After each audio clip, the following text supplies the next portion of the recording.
ناظرین کرام، یو کے میں جلسہ سیرت النبی صلی اللہ علیہ وسلم کی رپورٹ ملاحظہ فرمائیے۔ 26 جنوری سن 2014 بروز اتوار کو جماعت احمدیہ انگلستان کی لندن ریجن نے مسجد بیت الفتوح میں جلسہ سیرت النبی منعقد کیا، جس میں تقریباً 2000 خواتین و حضرات نے شرکت کی۔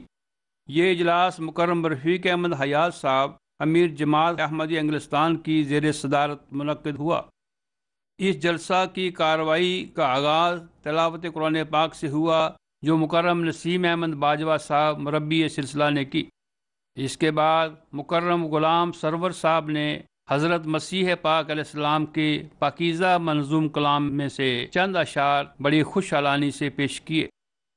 جلسہ کی ابتدائی تقریر مکرم ارشد احمدی صاحب نے حضرت نبی کریم صلی اللہ علیہ وسلم کے اسوہ حسنہ کے موضوع پر کی، جس میں انہوں نے آپ صلی اللہ علیہ وسلم کے اخلاق عالیہ کی چند مثالیں پیش کیں۔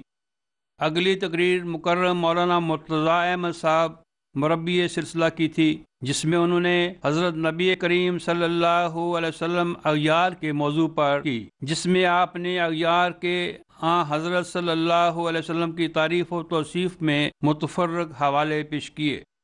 اس کے بعد مکرم خواجہ منیر الدین صاحب نے نظم پیش کی۔ بعد ازاں مکرم مولانا عطا المجیب راشد صاحب امام مسجد لندن کی اہم تقریر تھی۔ آپ نے حضور صلی اللہ علیہ وسلم کے دشمنوں کے ساتھ حسن سلوک کے موضوع پر ایک دل نشین خطاب فرمایا، جس میں آپ نے حیات نبوی صلی اللہ علیہ وسلم میں سے ان کے دشمنوں کے ساتھ غیر امتیازی حسن سلوک کے بہت سے ایمان افروز واقعات پیش کیے۔ غیر مسلم عام انسان بھی تھے جو مخالفت کرتے تھے، ان میں دشمن بھی تھے، ان میں آپ کی جان کے پیاسے بھی تھے، آپ کے صحابہ پر ظلم کرنے والے بھی تھے، گالی گلوچ کرنے والے بھی تھے، آپ پر پتھر چلانے والے بھی تھے، تلوار چلانے والے بھی تھے، زہر دینے والے بھی تھے، اور ہر لحاظ سے آپ کے نام کو بدنام کرنا اور آپ کی دل آزاری کرنا، آپ کے جان کے درپے ہو جانا، یہ ساری باتیں ان دشمنوں میں نظر آتی تھی۔ تو کیا نبی اکرم صلی اللہ علیہ وسلم کے ساتھ ان کا سلوک اسی طرح تھا جیسے ان لوگوں کا تھا، یا آپ کے سلوک میں ایک محبت، شفقت، درگزر اور عفو پایا جاتا تھا؟ تو یہ وہ چند باتیں ہیں جو دراصل ایک حسین گلدستے کے رنگ رکھتی ہیں کہ دیکھیں کہ سیرت نبی صلی اللہ علیہ وسلم کا یہ حسین گلدستہ کیا عجیب رنگ دکھاتا ہے۔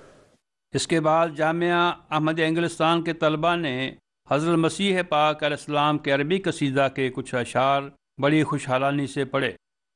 اس اجلاس کی آخری تقریر مکرم رفیق احمد حیات صاحب امیر جماعت احمدیہ انگلستان کی تھی۔ آپ نے جماعت کی طرف سے منعقد کی جانے والے جلسوں کے مقاصد، اہمیت اور افادیت پر روشنی ڈالی اور حاضرین کو ایسے مواقع سے بھرپور استفادہ کرنے کی تحریک فرمائی۔ آخر میں مکرم امیر صاحب نے اجتماعی دعا کرائی۔ MTA international UK studios.